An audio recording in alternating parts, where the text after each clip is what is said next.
jauh dari berbagai aspek. Sekali tema kajian kita pada siang hari ini yaitu manfaat puasa ditinjau dari berbagai aspek. Dan insya Allah kajian kita sampai dengan pukul 14.00 dan akan diakhiri dengan sesi tanya jawab.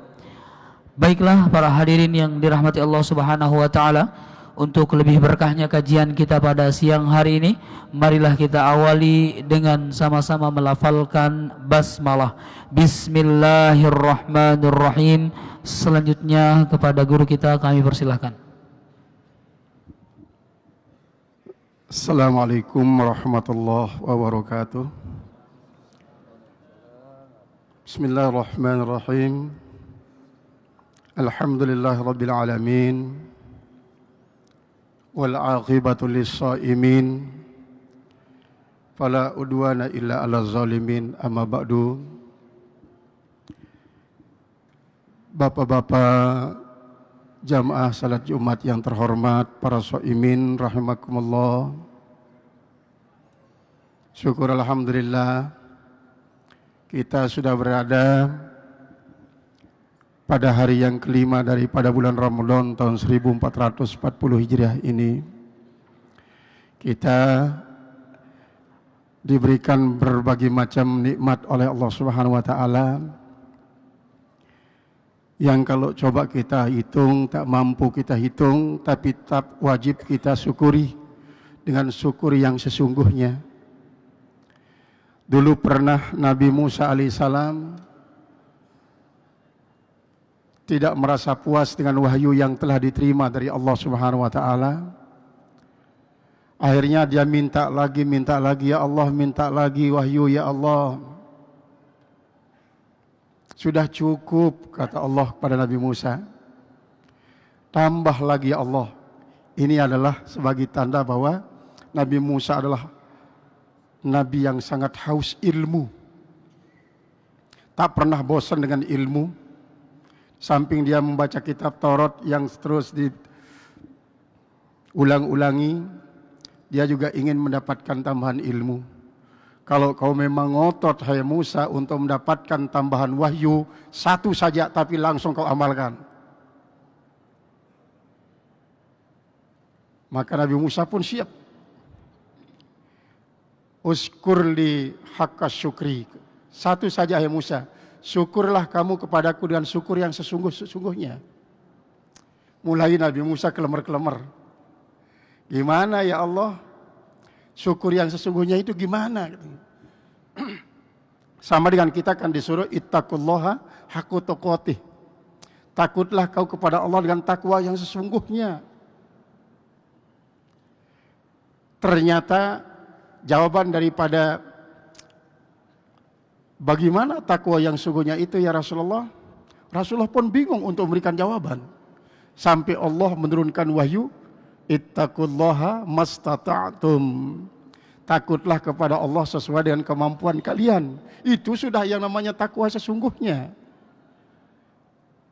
Makanya kalau orang sakit kan boleh dia tidak berpuasa. Orang musafir boleh dia memilih antara puasa dan tidak. Karena Islam tidak ada pemaksaan kalau memang hambanya, penganutnya tidak mampu. Itu sudah yang namanya haqqa tuqatih. Maka Nabi Musa ketika dia bertanya, gimana ya Allah? Syukur kepada engkau dengan syukur yang sesungguhnya itu. Gampang sebenarnya, hai Musa. Tarif anna kullan ni'mati minni. Akui bahwa semua nikmat itu datang dari saya. Akui semua nikmat, nikmat apapun. Nikmat matamu yang memandang, nikmat telingamu yang mendengar, nikmat mulutmu yang mengunyah, nikmat khususmu yang menampung makanan dan minuman. Itu dari Allah. Dari Allah. Itu caranya, hai Musa. Oh, saya kira kok sulit benar ya Allah, kata Musa. Ternyata gampang, dia bilang. Hanya sekedar mengakui. Kenapa hal itu dikatakan oleh Allah kepada Nabi Musa? Karena pada saatnya ada seorang yang tidak bisa mensyukuri nikmat Allah, yaitu Qarun alaihi laknah. Diberikan harta yang begitu banyak, Sampai kepada anak kuncinya saja tak mampu 40 ekor unta untuk memikulnya. Padahal seekor unta memikul beban sampai 350 kilo. Bayangkan kalau 40 ekor unta tak mampu untuk memikul anak kunci gudang daripada Karun. Betapa besar gudangnya. Tapi tidak disyukuri ketika dia disuruh, Run, keluarkan zakat. Dia bilang apa? Innama utitu ala ilmin indi. Hanya saya diberikan harta ini karena SDM saya, dia bilang. Ini karena SDM saya, bukan diberikan oleh Allah. Itulah Karun. Maka kita belajar dari apa yang dialami oleh Nabi Musa ini, kita syukuri. Ketika kita sekarang mendapatkan suatu nikmat, mampu berpuasa, itu adalah karena diberikan oleh Allah. Kita mampu menyelesaikan ibadah Jumat kita karena diberikan oleh Allah. La haula lana an nuti'aka illa billah. Saya tidak mampu untuk mentaati engkau ya Allah kecuali karena Allah. Wala haula lana an najtanibal ma'asi illa billah. Tidak mampu juga saya itu menghindar daripada maksiat kecuali kalau kau yang menghindarkan kami ya Allah. Makanya ketika azan dikumandangkan hayya 'alas shalah hayya 'alal falah, jawabannya la haula wala quwata illa billah. Kalau kita diundang resepsi kan, ayo hadir resepsi anak saya yang nikah. Kita bilang apa? Insyaallah. Tapi kalau undangan sholat, undangan kemenangan, la haula wala quwwata billah. Ini sesungguhnya mengajarkan kepada kita kalau kita beribadah itu bukan termotivasi karena inginnya masuk surga, bukan termotivasi karena kita takut masuk neraka, tapi karena la haula wala billah. Ini yang paling tinggi tingkatnya. Orang yang beribadah karena la haula wala billah, artinya dia meyakini saya tidak akan mampu melangkah ke masjid ini kalau bukan diberikan oleh Allah. Saya tidak akan mampu berpuasa kecuali kalau tidak diberikan oleh Allah. Maka itulah la haula wala quwwata billah. Artinya puasa yang kita lakukan ini meyakinkan kita bahwa sangat bermanfaat untuk membentuk keyakinan kita. Untuk membentuk keyakinan kita bahwa segala sesuatunya sudah diatur oleh Allah. Bagaimanapun kita berjuang dengan segigih-gigihnya, kalau tidak diberikan oleh Allah Subhanahu wa taala, maka tepat seperti apa dikatakan oleh Ibnu Athaillah, sawabikul himam la tahrikul suwaral aqdar. Perjuangan gigihmu untuk memperjuangkan sesuatu tidak akan dapat menembus dinding takdir. Tidak akan. Tetapi Allah juga menyuruh kita untuk berikhtiar. Jangan tajrid. Tajrid dalam ilmu tasawuf Ibnu Athaillah itu jangan mau melepaskan diri daripada ikhtiar, daripada sebab. Karena makom kita belum sampai di sana. Sebaliknya orang yang sudah sampai makomnya kepada makom tajrid, dia tapwid, tapi tadinya menyerahkan diri secara total pada Allah Ta'ala. Dia tidak akan pernah mengunyah kalau memang tidak ditakdirkan untuk mengunyah oleh Allah. Dia tidak akan pernah mau makan kalau tidak disuapi oleh Allah. Itu orang tajrid. Kalau orang yang sudah sampai tajrid itu tidak boleh dia berusaha. Orang yang memang makomnya masih harus berusaha tidak boleh dia tajrid. Karena pada akhirnya semuanya itu sudah diatur oleh Allah Subhanahu wa taala. Maka puasa ini adalah kalau ditinjau dari aspek keagamaan sangat luar biasa. Baik secara syar'i, akidah kita. Puasa ini kan begini. Ada 3 macam kesabaran yang diwajibkan oleh Allah kepada kita. Sabar dalam berbuat taat. Kedua, sabar dalam menghadapi maksiat. Kemudian yang ketiga, sabar dalam menerima ujian Allah. Ketiga-tiganya ada dalam puasa. Yang kalau bahasanya Umar bin Khattab, pertama sabar dalam menghadapi musibah, yang kedua sabar dalam berbuat taat, yang ketiga adalah sabar dalam menghadapi godaan.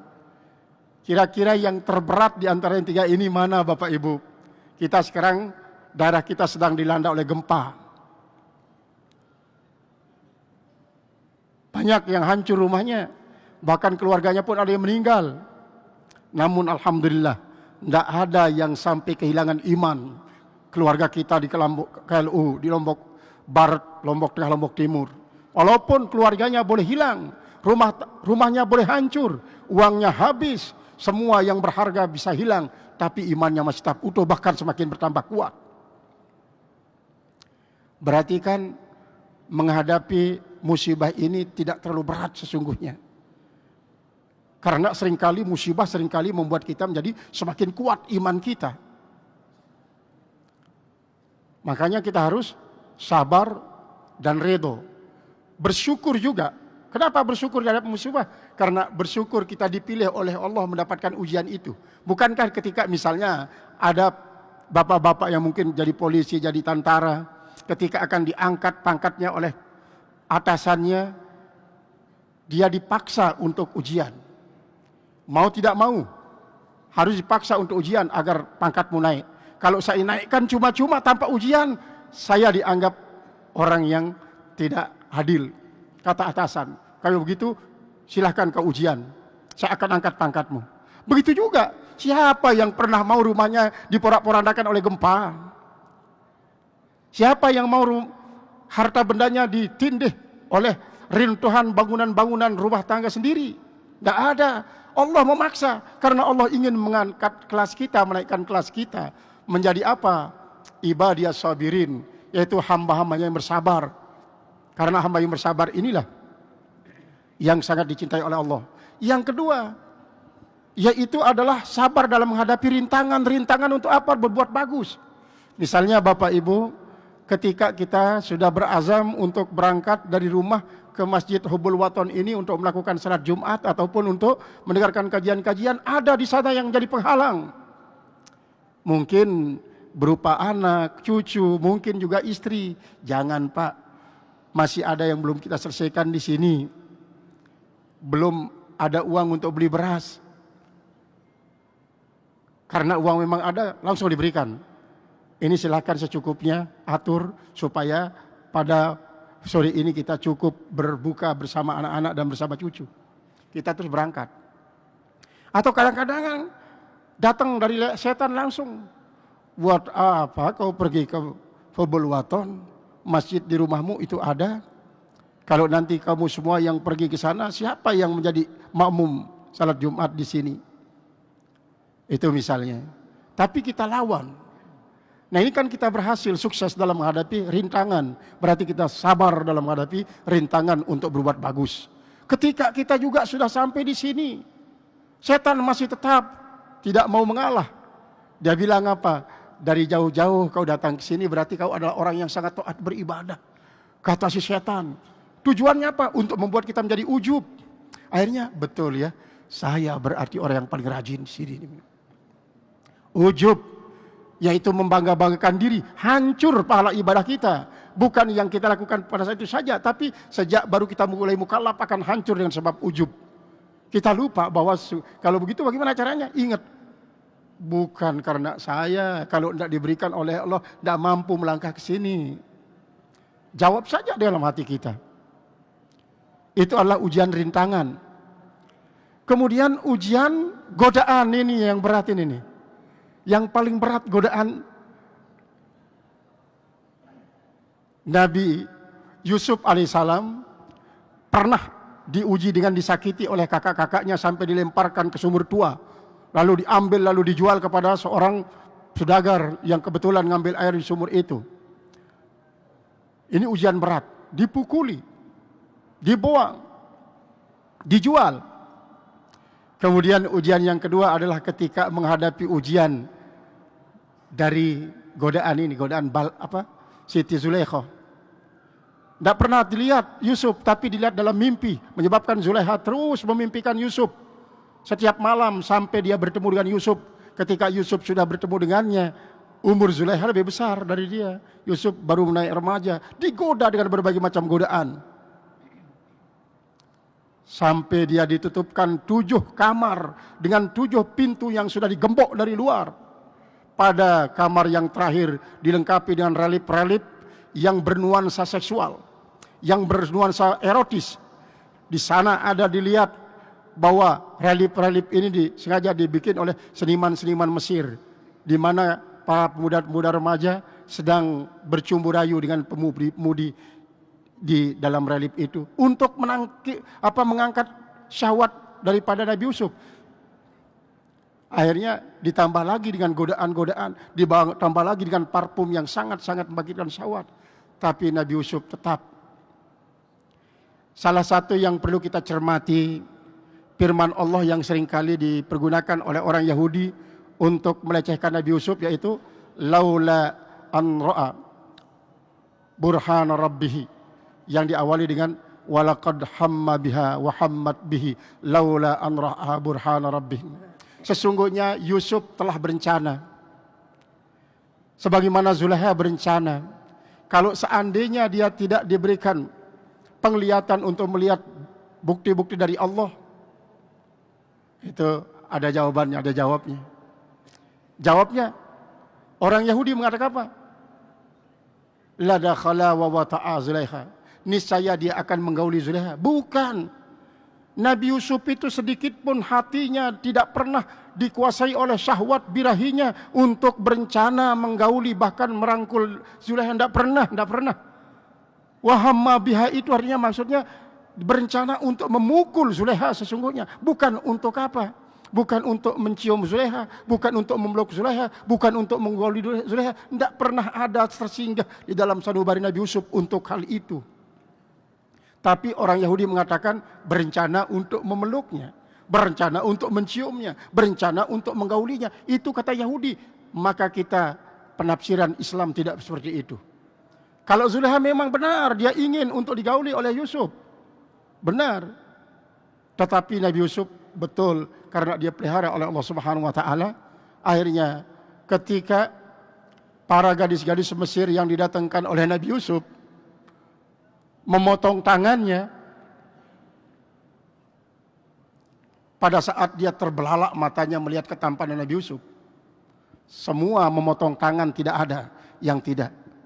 Pada saat itulah dengan tangkas Nabi Yusuf mengatakan, inna kaidakunna azim. Tipu daya kalian, wahai para gadis-gadis cantik, sangat besar. Itu ada seorang santri pada saat latihan pidato dia bilang apa? Dia membandingkan antara ketampanan Nabi Muhammad SAW dengan Nabi Yusuf. Kalau gadis-gadis Mesir itu hanya sekadar motong tangannya ketika melihat ketampanan Nabi Yusuf. Tetapi coba kalau dia lihat ketampanan Nabi Muhammad, niscaya bukan tangan saja yang dipotong, lehernya akan dipotong. Kata santri itu, betul, baru saya ingat bahwa ketampanan Nabi Muhammad bagikan matahari. Tersilau mata kita memandangnya, sedangkan ketampanan Nabi Yusuf hanya sekedar bagikan bulan purnama. Itu godaan. Berat memang. Kalau perempuan sudah menggoda laki-laki, jarang yang bisa lulus. Bahkan kalau laki-laki menggoda perempuan, jarang yang sukses, gagal. Jangankan perempuan lain, istrinya saja kadang-kadang digoda, belum tentu dia mau. Ini memang godaan perempuan itu inna kaidakunna azim. Ternyata Nabi Yusuf lulus sudah 2 ujian. Yang ketiga dia lulus, diuji dengan ujian tahta, ujian jabatan. Pertama dia jadi sekretaris perbendaharaan di kerajaan Royan yang menjadi raja pada waktu itu. Yang menjadi perdana menterinya Kitpir. Kitpir ini yang dinikahkan oleh bapaknya Zulaikha dengan Zulaikha tapi tak pernah menyentuh Zulaikha. Lulus Nabi Yusuf. Nah, ternyata dengan puasa ini, dalam ibadah puasa itu tiga-tiganya ada. Coba bayangkan ketika kita sendirian di dalam rumah, makanan, minuman luar biasa enaknya yang akan kita jadikan buka puasa. Tapi karena kita tahu bahwa ini merupakan anugerah dan kewajiban dari Allah Ta'ala, kan hanya sekedar menengok. Kalaupun mungkin bisa mengeluarkan air liur, kita usap air liur ini. Berarti kan kita lulus dari godaan itu. Kemudian yang kedua, kita lulus dalam menghadapi kesulitan. Ini bagikan musibah, gambaran daripada musibah. Kita kan kesulitan dengan sebab haus dan lapar itu. Kadang-kadang tenaga kita berkurang. Aktivitas yang bisa kita lakukan di luar Ramadan menjadi berkurang dibanding dengan di bulan Ramadan. Ini karena apa? Karena ada memang kekurangan tenaga kita. Tapi alhamdulillah, Kalau ada orang-orang yang mampu melaksanakan aktivitas melebihi aktivitasnya di luar Ramadan, padahal dia sedang puasa, luar biasa. Ini seperti para atlet-atlet kita kan latihannya pada bulan puasa. Itu luar biasa. Dengan berbagai macam mata lomba yang dipersiapkan, luar biasa. Kemudian seperti ujian berbuat taat. Seandainya kan kita ini puasa dalam keadaan suasana yang begitu letih, kenapa kita harus jauh-jauh meninggalkan rumah datang ke Hubul Waton ini? Ini kan merupakan salah satu tantangan. Tetapi ternyata kita mampu untuk mengatasinya. Itu karena memang anugerah dari Allah Subhanahu wa taala. Kemudian dari segi syariah. Dari segi syariat. Puasa Ramadan ini dapat memicu kita untuk banyak melakukan perbuatan-perbuatan yang wajib maupun yang sunat. Orang bijak mengatakan kalau yang wajib itu perindah, yang sunat itu perbanyak, yang mubah itu kurangin, yang makruh itu tinggalkan, kemudian yang haram itu jauhi. Yang wajib, puasa misalnya wajib. Bagaimana kita memperindah puasa kita? Hayati makna puasa ini. Kemudian hiasi dia dengan tilawatul Quran, dengan zikir, tasbih, tahmid, takbir. Ciptakan rasa kasih sayang kepada sesama. Bila perlu berikan pertolongan. Jadi dengan puasa ini termotivasi kita untuk memperindah kewajiban. Sholat kita juga wajib. Kita perindah dia pada bulan Ramadan ini. Begitu juga yang sunat-sunat. Yang sunat-sunat misalnya termasuk tilawatul Quran. Termasuk qabliyah ba'diyah. Bapak Ibu, ini yang saya sering dakwahkan. Sabda Rasulullah SAW, man hafaza arba'a raka'atin qabla zuhri wa arba'a raka'atin ba'da zuhri haramallahu jasadahu anin nar.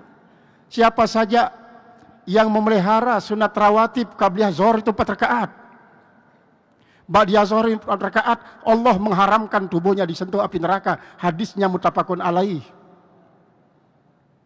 4 rakaat qabliyah zuhur, 4 rakaat ba'diyah zuhur. Bagaimana dengan Jumat?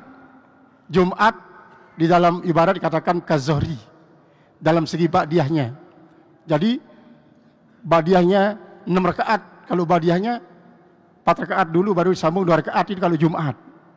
Tapi kalau qabliyahnya 4 rakaat. Kazohri katanya di dalam kitab Bayjuri, sarah daripada Fathul Qarib.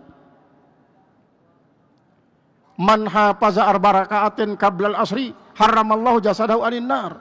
Siapa saja yang muhafazah, yang memelihara, yang terus-menerus qabliyah asar itu 4 rakaat, maka dia harus dia dijauhkan daripada api neraka, haram disentuh kulitnya oleh api neraka. Ini artinya kita perbanyak, yang sudah kita perbanyak. Bahkan kalau sudah kita lakukan ba'diyah misalnya, lakukan salat sunat mutlak sebanyak-banyaknya. Jangan cukup hanya dengan rawatib itu saja. Itu namanya memperbanyak yang sunat. Kalau misalnya kita berzikir hanya 30, 40, kalau setelah selesai sholat, tapi pada bulan Ramadan ini kadang-kadang kita terus sambung dia dengan zikir lagi, baca Al-Quran lagi, zikir lagi, baca Al-Quran lagi, itu memperbanyak sunat. Yang mubah kurangin, di bulan Ramadan ini terutama sekali. Itu kan? Tapi kadang-kadang dia mengancam. Awas nanti saat berbuka puasa, habis kamu, dia bilang. Akhirnya dia tidak bisa menahan diri. Pecel topatnya yang 1 nari kecil itu habis. Lalu dia bercerita kepada orang, saya tidak biasa itu buka puasa dengan nasi. Dia bilang cukup hanya dengan pecel topat senari kecil. Sampai dia tidak bisa melaksanakan salat tarawih. Ini namanya bukan berarti mengurangi. Hanya dirubah namanya saja dari nasi sepiring besar menjadi pecel topat senari kecil. Itu kan sekecil-kecil nari, sama dengan sebesar-besar piring. Itu. Kalau yang makruh itu jauhi, tinggalkan katanya. tinggalkan yang makruh-makruh. Makan bawang mentah tinggalkan. Makan terasi yang mentah tinggalkan. Ngerokok terutama sekali tinggalkan. Tinggalkan. Tapi kalau belum bisa ya silahkan jalan teruslah. Supaya apa? Itu yang didapatkan dari rokok itu kan 70 triliun. Devisa negara dari rokok. Di 77 triliun. Kalau nanti masyarakat Lombok tidak ada yang merokok, kurang devisa itu. Bagaimana dengan petani tembakau yang ada di Lombok Timur? Nggak bisa umrah lagi. Akhirnya para penyalur umrah nanti kan kekurangan jamaah. Kemudian yang haram jauhi. Dekati saja jangan, apalagi melakukannya. Kemarin sudah kita bilang, sampaikan bahwa orang yang terjerumus melakukan zina sekali saja 70 tahun tidak diterima tobatnya. Ibadahnya tidak diterima 7 tahun, apalagi kalau berturut-turut setiap malam. Tidak cukup dengan satu orang, kadang-kadang dia berzina. Kalau umurnya sampai 70 tahun, karena dia kelelahan, terus setiap malam dia kelelahan, tidak sampai 40 tahun, mati dia. Tidak sempat bertobat, kan banyak yang begitu. Karena di kelelahan setiap malam, dia tidak mampu mengendalikan hawa nafsunya. Akhirnya kehabisan tenaga, mati. Masih ada waktu. Lagi? Oh iya. Jadi itu dari segi syariah. Kemudian dari segi kesehatan, Rasulullah sendiri mengatakan, sumu tasyihu, berpuasalah kalian supaya kalian sehat. Ya bagaimana analisanya kok kita menahan haus dan makan bisa kok menjadi sehat? Sesungguhnya Nabi sendiri pernah diberikan dihadiahi oleh Raja Makukis Mesir. 2 orang tabib tidak pernah dipakai. Sampai dia bertanya, ya Rasulullah, apa rahasianya kok selama saya berada di sini tidak pernah disuruh mengobati? Gimana kan disuruh, orang tidak ada sahabat yang sakit, dia bilang. Kenapa? Apa rahasianya? Apakah Rasulullah senantiasa fitness setiap hari? Tidak pernah fitness Rasulullah. Apakah Rasulullah senantiasa minum estradiol? Tidak pernah.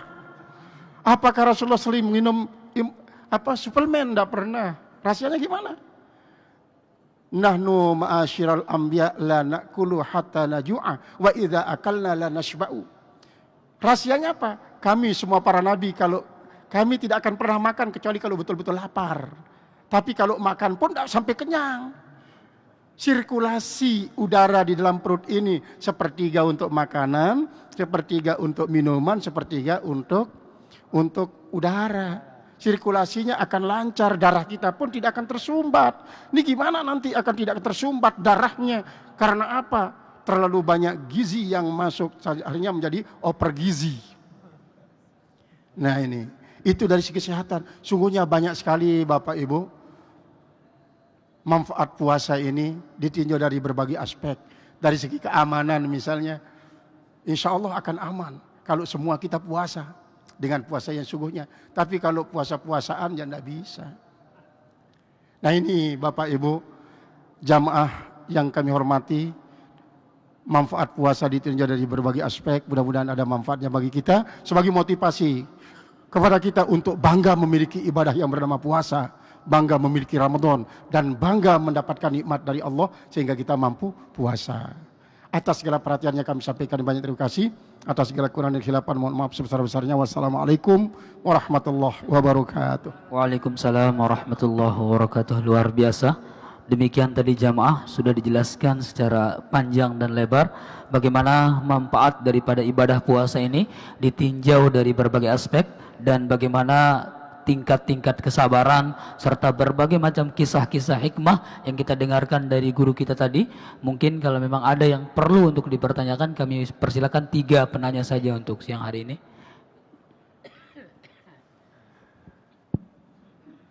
Mohon izin Tuan Guru, sedikit ya. Bismillahirrahmanirrahim. Assalamualaikum warahmatullahi wabarakatuh. Ya, sangat menarik kajian pada siang hari ini, dan sedikit tadi saya disinggung tentang Nabi Yusuf dan Zulekha ya. Di awal tadi sudah seperti biasa kita dengar, terakhir tadi Tuan Guru mengatakan bahwa terakhir Nabi Yusuf dan Zulekha itu dinikahkan oleh Raja itu, tapi tidak pernah berhubungan, tidak pernah disentuh maksudnya. Nah, pertanyaan saya adalah sering sekali kita datang ke doa-doa di orang nikah, selalu dikatakan itu seperti Nabi Yusuf dan Zulaiha, Nabi Adam dan Hawa, Muhammad dan Khadijah. Tapi ada Nabi Yusuf dan Zulaiha. Mohon penjelasan Tuan Guru tentang doa nikah yang sering kita dengar. Terima kasih. Kita langsung saja supaya tidak lupa ya. Pertama, maksud saya tadi itu dinikahkan oleh bapaknya bersama Kitfir. Kitfir tidak menyentuh Zulaiha.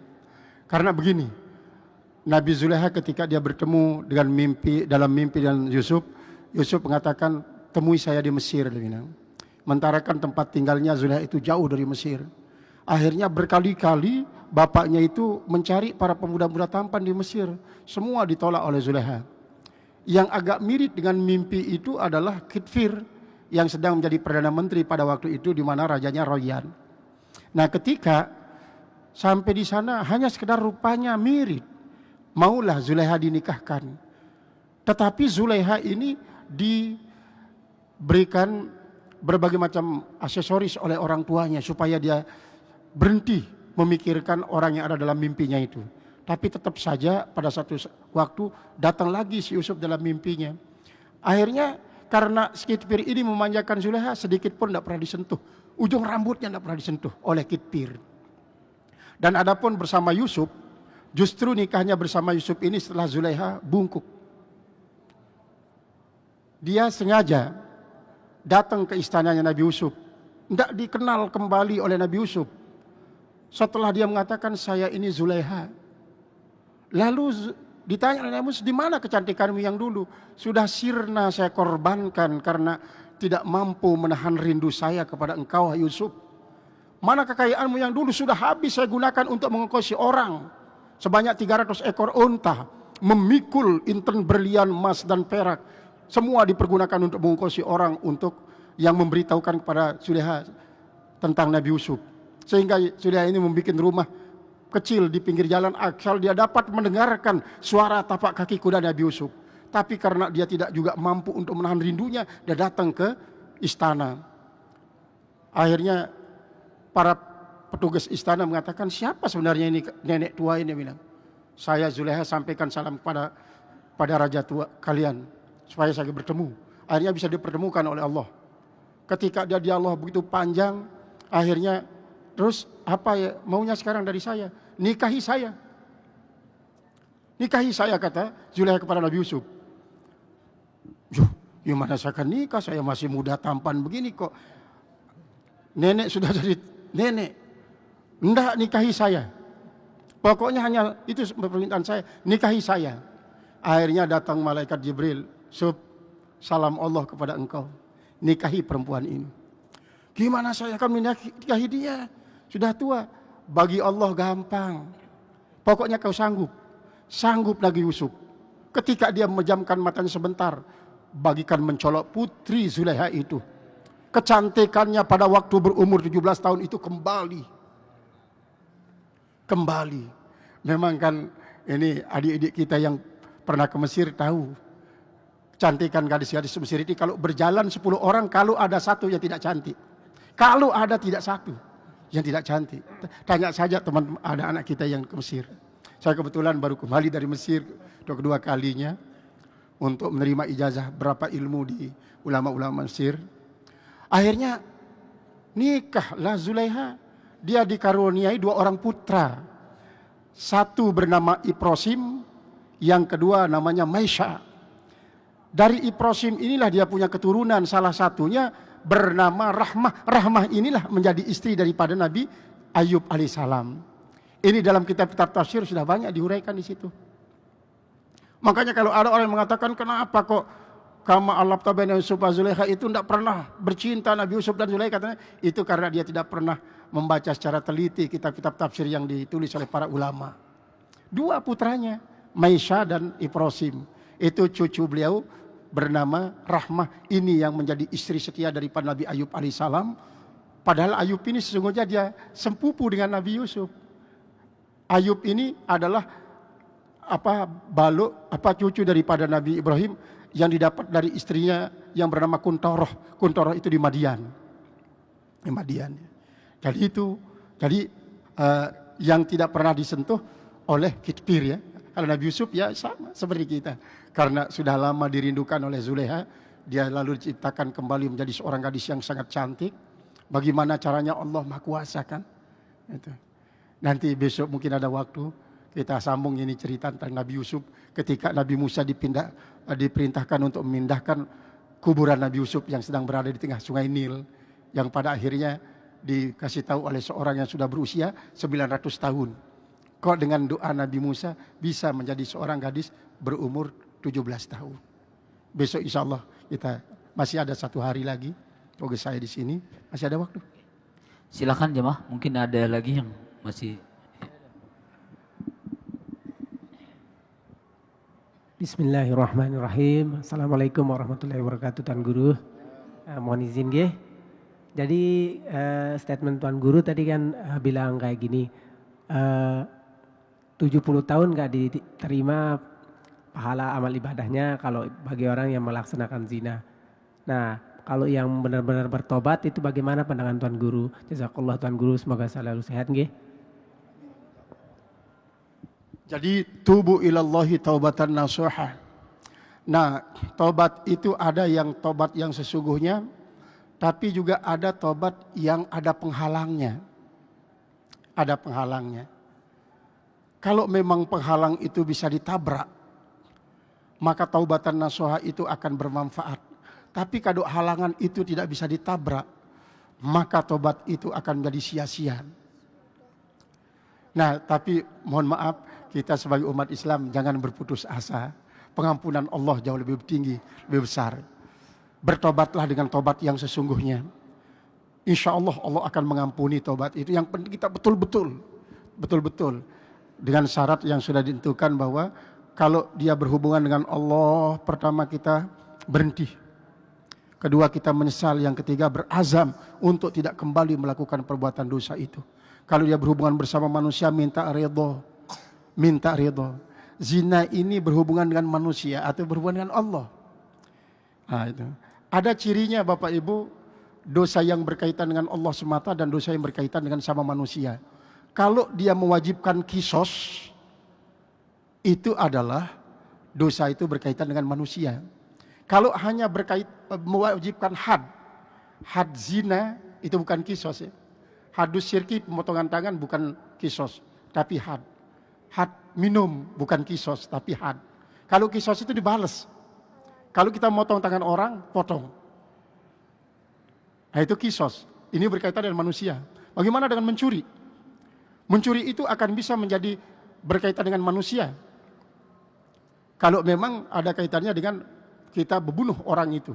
Tapi kalau dia memang hanya dengan diambil hartanya, maka kaitannya dengan manusia dengan kita kembalikan. Minta ridho. Kalau tidak bisa, maka kita sedekahkan atas nama orang tersebut supaya tidak ampuni dosa kita. Nah, umat Muhammad insya Allah memang di dalam hadis muttafaqun alaih begitu dia bilang, ya, bahwa satu kali orang berzina 70 tahun tobatnya tidak terima, kemudian 70 tahun ibadatnya tidak terima. Itu adalah menurut hadis yang diterangkan oleh Rasulullah SAW. Tapi insya Allah kalau kita yakin seperti tadi itu dan taubatan nasuha, cabut diri sejauh-jauhnya, tinggalkan tempat itu, jangan pernah kembali lagi. Allah akan mengampuni dosa kita. Allah akan mengampuninya.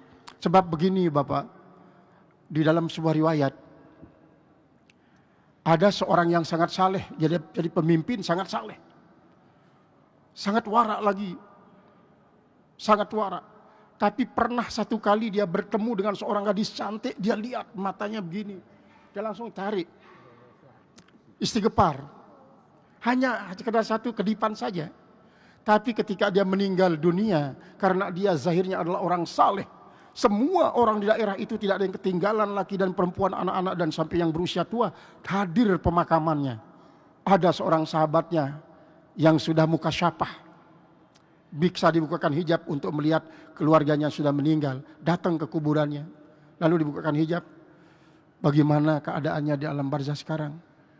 Alhamdulillah, semua diampuni, semua berikan pahala. Tapi kok kenapa mukanya hitam? Begini, dipatok oleh kobra neraka. Kobra neraka itu yang matok. Hitam. Ini kenapa? Saya bertanya kepada pengendali itu, ular katanya. Ternyata karena saya pernah memandang seorang gadis hanya 1 kali. Belum sempat saya bertobat. Lantaran itu saya dipatok 1 kali. Masya Allah, bagaimana dengan kita? Na'udzubillahi min dzalik. Akhirnya dia minta tolong, gimana sekarang ini? Bagaimana? Karena di dalam doa, dalam ini, Allahumma ighfir lana wa liwalidayna wal jamil mu'minin wal mu'minat wal muslimin wal muslimat al ahya'i minhum wal amwat. Berarti kita umat Muhammad ini salah satu daripada 221 keistimewaan kita, bahwa kita bisa dikabulkan permohonan kita kalau mintakan tobat buat keluarga kita yang sudah meninggal. Itu dengan al-ahya'i minhum wal amwat itu. Akhirnya betul. Terus ya bertobat, ini sahabatnya masih hidup itu. Maka dengan demikian besok coba dia cek lagi gimana reaksinya. Betul. Setelah dia dimintakan ampunan oleh sahabatnya ini kepada Allah, mukanya itu bercerah. Hitamnya ini hilang. Hitamnya. Ini hanya menatap 1 kali. Apalagi berkali-kali. Na'udzubillahi min dzalik, na'udzubillahi min dzalik. Ya Allah, memang luar biasa Bapak Ibu. Coba kita kembali kepada hadis-hadis muttafaqun alaih tentang zina mata. Zina mata ini merupakan dosa kecil yang paling besar. Maka oleh sebab itu saya katakan, kalau kita puasa, puasakan juga mata kita, puasakan telinga kita, puasakan tangan kita, puasakan hati kita. Insya Allah akan meningkat menjadi puasa khawasul khawas. Masih? Satu lagi mungkin jemaah yang terakhir, kalau ada. Oh iya. Assalamualaikum warahmatullahi wabarakatuh. Waalaikumsalam warahmatullahi wabarakatuh. Lunasan Tuan Guru, masalah beribadah karena dengan cobaan hidup kita dengan iblis mungkin ya yang selalu menghalangi kita beribadah. Mau bersedekah, mau sholat berjamaah, ada saja yang menghambat memang di dalam hati kita. Tetapi dalam hal itu kita memang sering alami, tapi bagaimana caranya kita, walaupun tadi sudah diterangkan sama Tuan Guru bahwa yang datang itu adalah iblis, tapi kapan baru kita bisa teguh hati kita untuk tidak dengan ria, mungkin tidak dengan sombong mungkin, atau apalagi takabur kita dalam beramal saleh. Terima kasih Tuan Guru. Assalamualaikum warahmatullahi wabarakatuh. Waalaikumsalam. Di dalam sebuah riwayat diriwayatkan oleh Rasulullah SAW bahwa iblis itu melepas prajuritnya setiap hari untuk 1 orang umat Muhammad ini 360 untuk menyerang umat Muhammad 1 orang. Jadi 1 orang lawan 360. Dan yang namanya iblis, setan itu, dia tidak pernah memakai satu cara. Kalau dia gagal dengan tahta misalnya, dia pakai perempuan. Kalau dia gagal dengan perempuan, dia pakai harta. Kalau dia gagal pakai harta, ada lagi cara lain. Berbeda dengan nafsu. Kalau nafsu hanya satu saja yang dipakai. Kalau sudah itu saja sudah kalau nafsu. Tapi nafsu lebih berat daripada setan. Nah lalu Rasulullah SAW memberikan kita senjata. Bagaimana untuk menghancurkan 360 prajurit setan untuk 1 orang umat saya itu kan ya. Ternyata kita disuruh oleh Rasulullah membaca A'udzubillahi minasyaitonirrajim. Jangan pernah luput hari-hari kita daripada A'udzubillahi minasyaitonirrajim. Insya Allah dengan 1 kali saja katanya, maka 360 prajurit setan itu kan hancur dengan A'udzubillahi minasyaitonirrajim. Apalagi yang diajarkan oleh Rasulullah, kalau kita mau tidur baca 21 kali A'udzubillahi minasyaitonirrajim, bismillahirrahmanirrahim, la haula wala quwwata illa billahil azim. Itu saja setiap malam. Insya Allah setan tidak akan mampu untuk menggoda kita. Besok juga kita lakukan seperti itu di pagi hari. Lakukan itu terusnya. Sehingga kita akan bisa terhindar. Sehingga dalam satu riwayat muttafaqun alaih juga ini Bapak, ada sabda Rasulullah yang menerangkan bahwa 30.000 iblis yang akan menyerang kita, tetapi akan dilawan oleh 30.000 malaikat yang membawa cambuk besi setiap hari nih. Maka bagaimana cara kita? Wiridkan 3 ayat surat Al-An'am. Ayat pertama, 3 ayat surat Al-An'am. Insya Allah kita dijaga oleh 30.000 malaikat dengan membawa cambuk besi yang akan menghantam para setan itu. 3 ayat. A'udzubillahi minasyaitonirrajim. Bismillahirrahmanirrahim. Alhamdulillahilladzi khalaqas samawati wal ard wa ja'ala adh-dhulumati wan nur, tsummal ladzina kafaru bi rabbihim ya'dilun. Walladzi khalaqakum min tinin tsumma qada ajala wa ajalun musamman indahu tsumma antum tamtarun. Wa huwallahu fis samawati wa fil ard ya'lamu sirrakum wa jahrakum wa ya'lamu ma taksibun. 3 ayat ini wiridkan setiap pagi 3 kali, sore 3 kali. Karena kita begini Bapak Ibu, kalau kita tidak dipelihara oleh Allah, kita ini mungkin tidak pernah luput daripada dosa. Kita menyadari hal ini adalah supaya kita siap. Dengan banyak cara kita bisa berbuat untuk bisa terlepas daripada godaan setan. Mudah-mudahan Allah akan bisa memberikan apa yang kita inginkan, yaitu terlepas daripada godaan setan dan iblis itu. Itu yang paling pertama. Yang kedua, ma taraktu ba'di fitnatan akbar li ummati min fitnatin nisa, kata Rasulullah. Tidak ada fitnah yang lebih besar, yang paling besar setelah saya meninggal bagi umat saya yang laki-laki daripada fitnah perempuan. Paling besar, kata Rasulullah. Lalu gimana caranya supaya perempuan tidak menjadi fitnah? Didik ia menjadi perempuan yang solihah. Didiklah dia menjadi perempuan yang solihah. Niscaya insya Allah tidak akan menjadi fitnah. Kalau tidak dididik menjadi perempuan solihah, maka bergentayangan fitnah-fitnah yang agung ini. Na'udzubillahi min zalik, selamatkan kami. Makanya ada banyak anak santri itu selalu dia berdoa, Allahumma najini fitnatin nisa. Allahumma najini fitnatin nisa, supaya dia bisa tamat di pondok. Itu saja dibaca. Akhirnya betul tamat dari pondok kan itu. Karena dia mungkin digandrungi oleh perempuan, setiap kali dia ditemui oleh perempuan itu ngiler terus ya. Karena dia memang gagah anak itu.